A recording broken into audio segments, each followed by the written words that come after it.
reassurance. And the first of them is that human beings, we have a tendency to have reassurance. We want to be sure about something. We don't like risks. We want to make sure that we're protected in the future. You know, if you're, for example, making a move, you want to ask 100 questions before you make the move. If you're considering a job, you ask a lot before you consider a job, things like that, right? Or if you're investing your money, then you consider a lot of factors before you invest your money. Especially when it comes to our children, we're going to put our kids in a school. We do a lot of investigating before we put our children in a school. But at the end of the day, the reality is that Allah Azza wa Jal did not give us assurances in this life, of the future in this life at all. We have to do the best we can, and at the end of the day, every step we take is an act of tawakkul in Allah. It is an act of reliance in Allah. Because you can have the best plan in the world, and things will not work out anywhere near what you thought. And you can have no plan at all, and everything will get straightened out. That can happen, and it certainly does happen. So you have many instances in the Quran, in the prophetic narrative as well, sallallahu alaihi wasallam, where things are not, they don't look like they're going to work out at all. Like Musa alayhi salam being thrown in a basket. That doesn't look like much of a plan. But that is actually the means by which an empire is destroyed. You know, the empire of Fir'aun and the oppression of Fir'aun against countless people came to an end because a baby was thrown in a basket. So Allah has His own way of making things work out. On the negative side also, there are people, for example, people ask all the time, people are worried about their kids. And I know there are some young people in the audience, but I'm going to try to balance this conversation between parents and the youth, inshallah ta'ala. Parents are constantly concerned, how do I give my children a proper education? I want to make sure they're good Muslims. I want to make sure that I don't have to worry about their deen, things like that. And you hear enough horror stories and enough lectures to be terrified of this scenario, you know, and then there are people oh, I don't want my kids to be like, Zubair Saab's children. That's really, so there's enough of those conversations you have over Eid, and it's great. But the thing I want to share with you is, on the one hand, you have situations where children are raised with the best of character without even a parental figure, like the story of Yusuf alayhi salam. Right? He's kidnapped as a child, so there is no father or mother figure really for him to look up to. So one of the lessons that we derive from Surah Yusuf, for instance, especially as parents, is that we cannot underestimate the value of early education. And I don't mean education as in memorize this surah, learn these du'as, know how to make wudu. That's what we've turned education into. Education for us is informative in nature. It is not transformative, So in the previous talk you heard repeatedly this idea of having our children internalize the deen. And so that's something that we're going to talk about in a little bit, inshallah ta'ala. But that's the first, reality that I wanted to remind myself of. I do not control the guidance of my children, and you do not control the guidance of your children. As a matter of fact, we don't even have any control of the guidance of our own selves. So the fact that you're sitting here is, blessing that we're sitting in a gathering of Muslims trying to learn something about the deen of Allah, but this is not because you had a super righteous upbringing. There are plenty of you sitting in the audience right now that are parents themselves that have made some pretty big mistakes in your lives. And if you look back, there wasn't like a set formula that ensured that you will receive guidance from Allah Azza wa Jal, that you followed and that therefore you have guidance. It is actually a gift of Allah that all of us have to acknowledge came to us from Allah Azza wa Jal. But regardless of that, we have to make some efforts on our part. Now on the negative, I didn't get to mention on the negative you have the case of Nuh alayhi salam. In some sense, the father of all humanity. But you know what's remarkable about Nuh alayhi salam? Unlike our messenger sallallahu alayhi wa sallam, مَا كَانَ مُحَمَّدٌ أَبَا أَحَدٍ مِّن رِجَالِكُمْ, Muhammad sallallahu alayhi wa sallam is not the father of any of your men. Any of his male children did not live long enough on this earth to see the age where they would become men. Nuh alayhi salam did in fact have a son. And what a great opportunity. Your father is a prophet. That's pretty awesome. And not just any prophet, min ulil azm min ar-rusul. Awwaluhum, actually, the first messenger of great resolve. The messengers of elite status, the 5 of them, he's the first of them, actually. He's the trailblazer in this legacy. And yet, if you study his legacy, the first thing that hits you, and hits you really hard, is the fact that he couldn't get through to his wife, and he couldn't get through to his son. Who is he going to go ask Allah, other than Allah, Ya Allah, what can I do for my son to listen to me? You know when parents come and ask, can you give me something that if you just say that, then my son will transform? Nuh alayhi salam couldn't get through to who? His own son. Yusuf alayhi salam is awesome, and he was a beneficiary of the advice of his father. But wait a second, Yaqub alayhi salam had other kids too. They were not just beneficiaries for a little while, they remained beneficiaries of their father's advice for many, many years. And yet, until the very end of their lives, way down the road, or the entire story, did they actually turn around and make tawbah. So, it's not in our hands. And we have to accept that. We like things to be in our control. We like things to go exactly as we want. And so long as you have that, you yourself and I myself haven't internalized one of the most fundamental truths of life on this earth. We are ibad. We are slaves. We have a master. The master is in control. We are not in control. We are not in control. Now that we accept that, then Allah will give us advice on how we can earn His favor. Because guidance from Him is a favor. And you have to work hard to earn that favor. And you have to provide your children an opportunity so Allah can favor them as well. You do your best.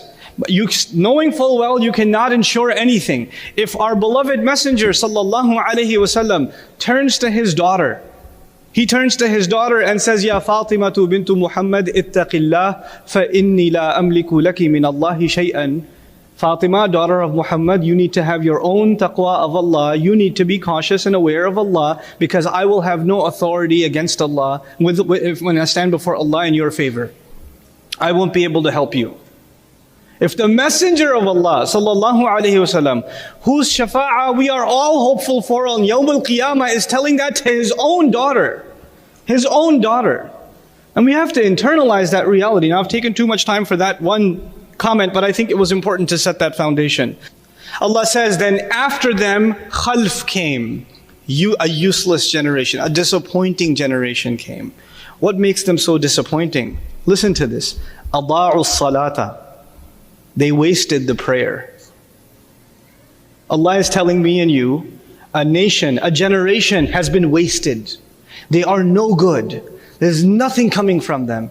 And what makes them no good? The first crime, the first tragedy of these people, they wasted the prayer. وَلَمْ يَقُلْ تَرَكُوا الصَّلَاةَ فَقَدُوا الصَّلَاةَ كَانُوا كُسَالَى فِي الصَّلَاةِ لَمْ يُصَلُّوا لَمْ يَقُلْ هَذَا. He did not say they left the prayer. He didn't say they were lazy in the prayer. They didn't say they forgot about the prayer. The language is very precise. He says they wasted the prayer. Now how do you waste something? How do you waste money? You waste money in a number of ways. Or how do you waste an opportunity? You don't take advantage of it. You waste money if you put it somewhere where it doesn't bring you any benefit. You wasted the money. You had something good, you didn't do something good with it. You wasted your time. You could have done something so much better with your time. In other words, there's something there, but you're not using it the right way. That is also wasting it. So Allah is not necessarily talking about people who don't pray. He's not limiting the conversation to people who don't pray. He's talking about people who don't benefit from their prayer. They don't benefit. They wasted it. The prayer is supposed to transform me. It's supposed to transform you. It's supposed to change something in us. Why is it supposed to change something in us? This is the remarkable eloquence of the Quran. In the previous ayah we learned, people heard the ayat of Ar-Rahman. And when they heard the ayat, what happened to them? What happened? They fell into sajda. Tell me what happens in your salah. You stand and you listen to the ayat of Ar-Rahman. And what are the next phase in salah? What's the next phase in every rak'ah, the final phase? You fall into sajda. In other words, what you physically do, you're supposed to experience emotionally as well. You're supposed to be so overwhelmed by the word of Allah that you just fall before Allah. It's supposed to actually not only be a mechanical thing, it's supposed to be a natural consequence of experiencing the word of Allah. As a matter of fact, when you recite the ayat, you should want to go into sajda not because you ate too much or because you're tired, but because these ayat are so powerful that you can't even hold yourself up anymore. You can't even, your knees are wobbling because You're overwhelmed by Allah and you just want to fall. When is sajda described in the Quran? When magicians see the power of Allah of a stick turning into a snake, regular people, they all think it's magic. The magician's got a snake, Musa's got a snake. But the magicians know their industry. So they know that ain't no magic, that's for real. So what do? What happens to them? They fall into sajda. When people of the book come and visit the Rasul of Allah sallallahu, jinns travel a lot. They don't need a passport. Right? So they travel across cultures. They travel across galaxies. I mean, they travel, you know. There are some places where they cannot go, authorized access only, where shihaban rasadan, you know, meteor showers are hit on them, whatever. But they go all over. So you can imagine they're even multilingual. A group of jinn, you know, the jinn were stuck on the earth when the Prophet ﷺ was receiving the Quran. Did you know that? Jinn can travel in the sky, but when the Quran was coming down, the sky was locked down. They couldn't go. Every time they tried to go to their usual hangout spot next to Mars or something, they got shot down. You're like, where's all the security from? Angel security like never before. And they're not allowed to hang out where they normally hang out. So they're all stuck where? On the earth. You know? That's why in Surah Al-Jinn also, أَلَّن نُعْجِزَهُ فِي الْأَرْضِ لَمْ يَذْكُرُوا السَّمَاءِ. They didn't say, we knew that nobody will overpower Allah on the earth. They never mentioned the sky. You know why? Because they can't go up there. They're stuck on the earth. So now they're hanging out on the earth. And they're traveling around, just hanging out. And a group of them passes by Rasulullah sallallahu alayhi wasallam reciting Quran. They're just passing by him reciting Quran. And they all stopped. And they just started listening. Jinns started listening. And because they're multilingual, they're actually even familiar with what they recite from the book of Musa alayhi salam. So they actually, you know what happened? Allah describes this scene, وَإِذْ صَرَفْنَا إِلَيْكَ نَفْرًا مِنَ الْجِنِّ يَسْتَمِعُونَ الْقُرْآنَ فَلَمَّا حَضَرُوهُ قَالُوا أَنْصِتُوا. They're talking to each other, they're passing by. When they came in the presence of the Quran, Allah says, they said to each other, shut up, listen. Hey, listen to that. أَنْصِتُوا. فَلَمَّا قُضِيَ. When it was done, when it was all done, then they ran back to their nations, مُنذِرِينَ, going to warn them. يَا قَوْمَنَا إِنَّا سَمِعْنَا كِتَابًا أُنزِلَ مِن بَعْدِ مُوسَى. We just heard a book that came down after Musa. They're so amazed. They just heard it right now and they're overwhelmed. Jinns are overwhelmed. This book came to human beings first and foremost. Well, where's our reaction? When Allah says they wasted the prayer, wallahi, if you think of the ayat about prayer and the true engagement of the believer with the Quran, with the word of Allah, it's actually in the prayer. It's actually in the prayer. Now I'm going to deviate subjects a little bit. This ayah, that was the first crime, by the way. Ada'u salah. They wasted the prayer. I'll tell you the second consequence in a second, but we need to build up to that a little bit. This happens when a useless generation comes up who didn't make prayer. My final comment. Why did I share this dark picture with you? This seems a pretty depressing talk. But, there's another ayah. إِلَّا مَنْ تَابَ وَآمَنَ وَعَمِلَ صَالِحًا. With the exception of those who repented, who revived their faith, and the one who did good deeds, who acted righteously. فَأُولَٰئِكَ يَدْخُلُونَ الْجَنَّةِ وَلَا يُظْلَمُونَ شَيْئًا. They're going to be entering Jannah. No wrong will be done to them in the least bit.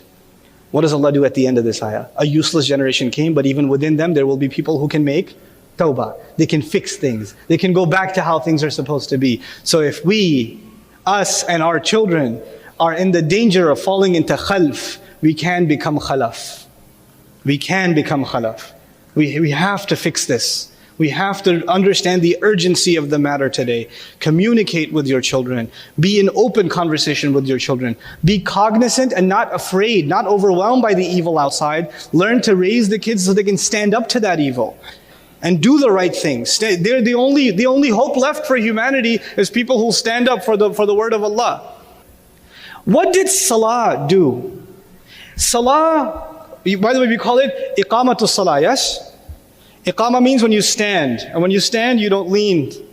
The values in society have iwaj. This book is qayyim because it makes you qayyim. It stands up straight. Its values don't budge. Its values don't move. Now that Allah gave us these values, this Quran, look at what happens. They wasted the prayer. They let go of the prayer. When you let go of the prayer, the entire moral worldview that comes with the prayer is also gone. When you waste the prayer, that's what that means. So what's the next part? وَاتَّبَعُوا الشَّهَوَاتِ. They followed desires. What if I just summarized to you? What world are we living in now? The consumer world that we live in now, where the ultimate good is what? Following, obeying your thirst. Just do it. Sound familiar? We're officially becoming a nation of وَاتَّبَعُوا الشَّهَوَاتِ. Follow what the desires, what the shahwa is. Follow desires. And then the final and the worst downfall, فَسَوْفَ يَلْقَوْنَ غَيَّا. Then they will fall into deviation. And ghay literally means a curve or a deviation, which means their values will deviate, and they will deviate more, and they will deviate more, and they will deviate more, until finally the ultimate ghay, the ultimate deviation is when they fall into Jahannam. That's why the tafsir of this ayah, they say, أَمْطَرَتِ السَّمَاءُ نَبَاتًا. The sky rained vegetation. The sky does not rain vegetation. The sky rains water, which leads to vegetation. Here it says they follow deviation. They followed, by the way, al-ghay. I know I'm over my time, but that's okay. Inshallah, they'll forgive me. The first meaning of ghay, al-dalal wal-khayba. Listen to this. The first meaning of ghay is misguidance. So they're misguided. There's no standard for guidance anymore. And second of all, it is disappointment. So they will follow something and it will not give them pleasure. So they'll follow something else and it won't give them pleasure. And they will constantly be disappointed. Suicide rates will go up.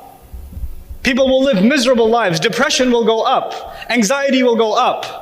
People will have fancy cars, nice clothes. People will have all these things, but they will not be happy. They'll be miserable. They'll be on antidepressants, or they will take loads and loads of drugs because they don't want to face reality, because they're too disappointed. They're in ghay. Then al-ghay means al-fasad, corruption. Things will they're thinking this will make the world a better place. It will become more enjoyable. But the world will become actually only on the surface more enjoyable. The reality of it will be a kind of ugly corruption you can't even imagine. They're going to sell these clothes in the malls at 200, 300, 2,000% profit that are going to be made in factories where people are working like slaves. Even animals shouldn't be treated that way. And if somebody decides to do an investigation on them, well and good. But don't do too much of an investigation, because you'll lose your job in Fox or CNN. Fasad will come. Corruption will come, because there's no guidance to keep humanity in check, to keep its greed in check. And the final meaning of ghay is tarkun nahi. Ash-Sha'rawi rahimahullah argued. He said ghay also means the abandonment of prohibition. In other words, there is no such thing as wrong. There is no such thing.